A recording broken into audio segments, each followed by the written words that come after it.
It was about 5 or 6 weeks ago that Victoria spoke to a group of 600 people at a Rotary Club, and she's going to be giving the same speech to us today. And I saw it, I think a week or so after it hit the web, it started going around, and so I quickly got on the phone and talked with her dad Zane and invited them here. And so we have a very special treat. So Victoria, come on up, do your thing.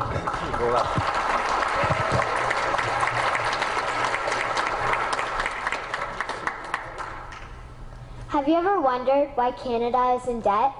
Have you ever wondered why the government forces Canadians to pay so many taxes? Have you ever wondered why the bankers from the largest private banks are becoming wealthier and the rest of us are not? Have you ever wondered why the gross national debt is over $800 billion? Or why we are spending $160 million a day on the interest of the national debt? That's $60 billion a year. Have you ever wondered who receives the $60 billion? What I have discovered is the banks and the government have colluded to financially enslave the people of Canada. I will share with you 3 important points of reference which will hopefully spark enough interest and concern for you to continue the research on your own and to engage your government to stop this criminal act against the people of Canada.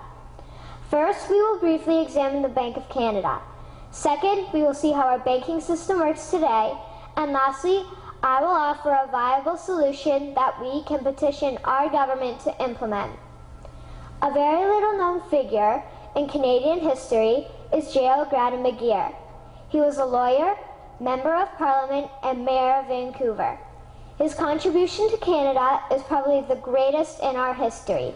He championed the creation of the National Bank of Canada, whose sole purpose is to create and manage Canada's money. It was formed on July 3, 1934, and owned by all Canadians.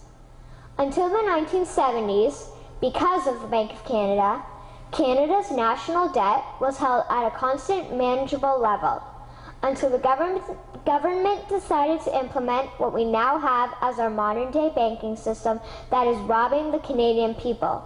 So how are they robbing us? Allow me to explain how our private banks and government work today. First, the Canadian government borrows money from the private banks. They then lend the debt-based money to Canada with compounded interest.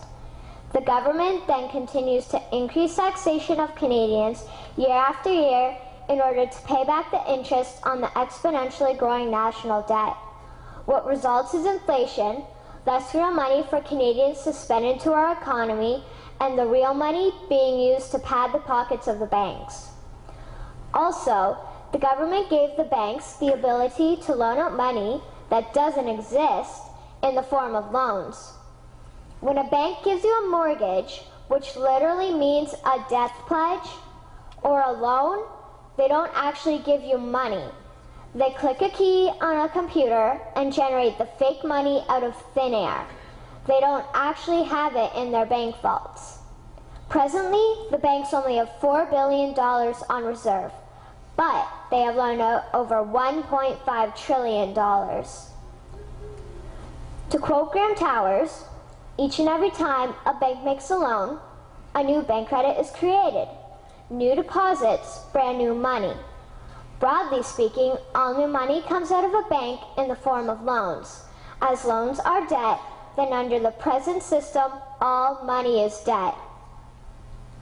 What I find interesting is even Jesus, in Matthew 21, drove out the money changers in the temple because they were manipulating the currency to steal money from the people. The private banks are just like the money changers in Matthew 21. They are defrauding and robbing the people of Canada, thus their freedom, and they need to be stopped. How should the banking system work?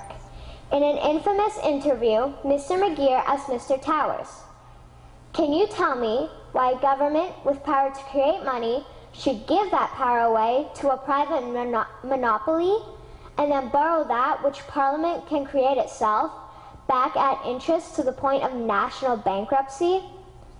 Mr. Towers replied, "If Parliament wants to change the form of operating the banking system, then certainly that is within the powers of Parliament.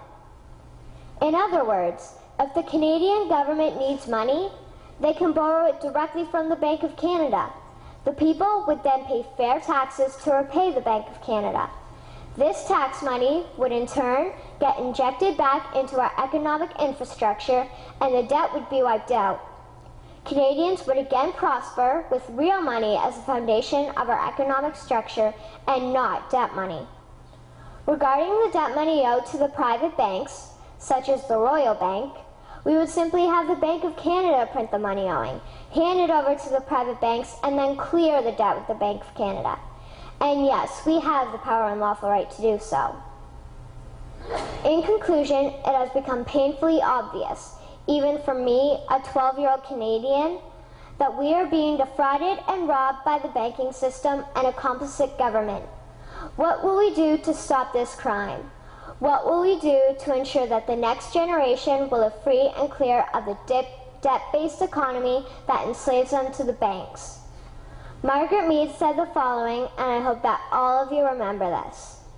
Never doubt that a small group of people can change the world. Indeed, it is the only thing that ever has. Thank you.